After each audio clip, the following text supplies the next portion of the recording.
সর্ব অবস্থায় এক আল্লাহ।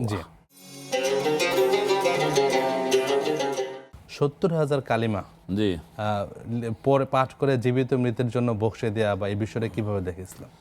হ্যাঁ, আপনি ঠিকই বলছেন। আমাদের মানুষের মধ্যে এ ধরনের কিছু প্রচলন আছে যে কেউ মারা গেলে তার জন্য 70,000 কালেমা পাঠ করতে হবে, অথবা কেউ মনে করে যে আমি মারা গেলে তো কেউ পড়বে না, আমারটা আমি আগে করে যাই।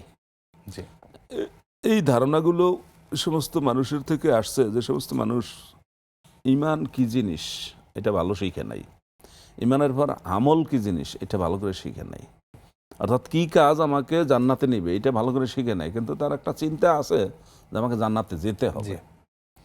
তো তারা জীবিত অথবা মৃত অবস্থায় চিন্তা করে যে এরকম, তখন কিছু লোকে তাদেরকে একটা সহজ পদ্ধতি দিয়েছে যে তুমি Shortcut 70,000 কালেমা পড়লে এটা হবে, অথবা তুমি তোমার যারা থাকবে তাদেরকে ওসিয়ত করে যাও তোমাকে লাশ দাফন করার আগে যেন তারা 70,000 কালেমা পড়ে, তারা কোরআন খতম করে, তারা এটা করে ওটা করে। আসলে কিন্তু এগুলো কোরআন হাদিস দ্বারা প্রমাণিত না।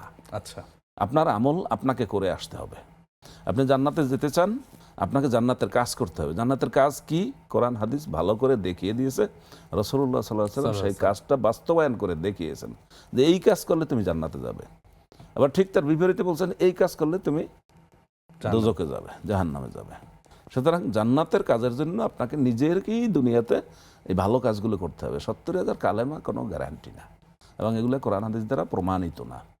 সুতরাং কেউ যদি এগুলো করে সেটা সে নিজের থেকে করে, এর দ্বারা তার কোনো উপকার হবে বলে বলা যার কোনো সুযোগ নেই।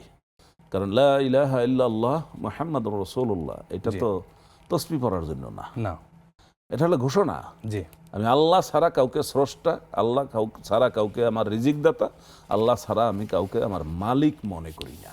জি আমার জীবনে মরণে সর্ব অবস্থায় এক আল্লাহ, এই বিশ্বাসটা তাকে থাকতে হবে, সেই বিশ্বাস অনুসারে তাকে চলতে হবে।